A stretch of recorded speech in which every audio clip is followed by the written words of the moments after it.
l'a dit et c'est validé, il n'y a rien de nouveau sous le soleil. C'est pourquoi ici, le salon des affairages n'ouvre qu'en fin de journée. Madame, monsieur, bonsoir et bienvenue au cocktail des news signé MMB. À la carte de ce 17 février, pas de journée mondiale au calendrier. Mais au moins, Saint Alexis a célébré. Alexis Falconieri est l'un des 7 fondateurs de l'ordre des Servites de Marie. Il y mourut le 17 février 1310 à l'âge de 110 ans. Il est donc honoré le 17 février. Alexis est un dérivé du prénom Alexandros qui provient du mot grec alexien qui signifie repousser dans le sens de protéger. Indépendant, Alexis a besoin d'un environnement familial stable et de solides relations amoureuses pour s'épanouir. Alexis aime le pouvoir et la réussite, mais attention à ce que l'intimité ne le freine pas. Alexis prendra soin de sa famille et il sait se montrer très compréhensif. Voilà qui au moins est rassurant.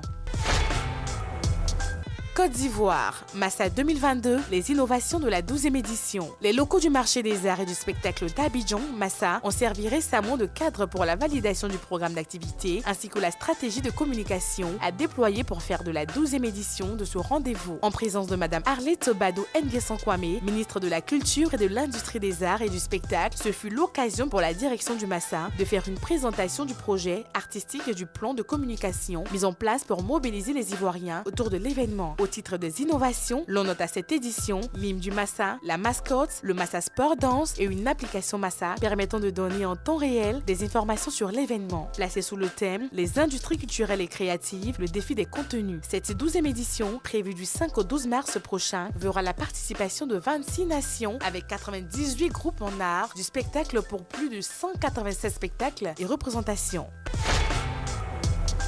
Mali, l'écrivain Madou Diakité sonne l'alerte. Le Spectre de Sarah, le dernier livre de Madou Diakité, est sur le marché depuis le 18 janvier dernier. Cette œuvre théâtrale de 60 pages de l'écrivain, par ailleurs du chef de la division des arts et des lettres à la Direction nationale de l'action culturelle, DENAC, est paru aux éditions Harmattan Mali. L'ancien professeur de lycée explique que Sarah est un prénom féminin hébreu qui signifie princesse, femme noble. Ici, il s'agit non seulement du prénom de la jeune fille albinos sacrifiée pour le bonheur du royaume de Bazou, mais aussi selon une explication permanent, Sarah signifie salaire. Ensemble, le spectre de Sarah signifie le revers des actes que nous posons dans la vie, souligne en substance l'auteur. Belgique, Stromae, la grosse inquiétude. Après 7 ans de silence, Stromae s'apprête à sortir son nouvel album Multitudes, dont il a dévoilé un deuxième extrait au mois de janvier. Le chanteur remontera aussi sur scène pour mettre ce nouveau bébé en valeur et à Bruxelles, là où tout a commencé pour lui. Un rendez-vous que le papa de 36 ans redoute. Je ne suis pas monté sur scène depuis longtemps, confie-t-il à Télérama. On travaille avec de la robotique, de l'animation 3D, c'est un spectacle ambitieux. Stromae se fait confiance mais redoute un détail. Mon inquiétude reste le trou de mémoire pour les parents. Chacun ses phobies. Oui, célébrons ceux qui ne célèbrent pas.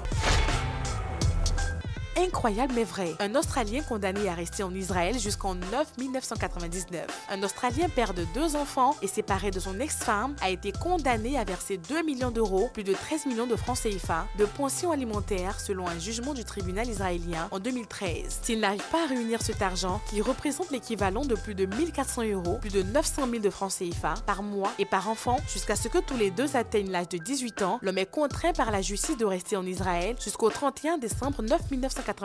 Je suis bloqué en Israël depuis 2013, déplore Noam Huper, le chimiste de 44 ans qui n'a pas les moyens de payer cette pension. Prévue par la législation israélienne, cette sentence extrême entend dissuader toute personne d'échapper à des obligations légales, explique le cabinet d'avocats israélien Cohen, Decker, Peck et Broche. D'après Marianne Azizi, une journaliste britannique, des centaines de citoyens australiens pourraient être dans la même situation. Ah oui! Et voilà, maintenant faut qu'on se le dise. Dans la Grèce antique, le fait de jeter une pomme sur quelqu'un était considéré comme une déclaration d'amour. Et vous, là-bas, le saviez-vous? 1 kilo d'amour pour mon chéri. Merci!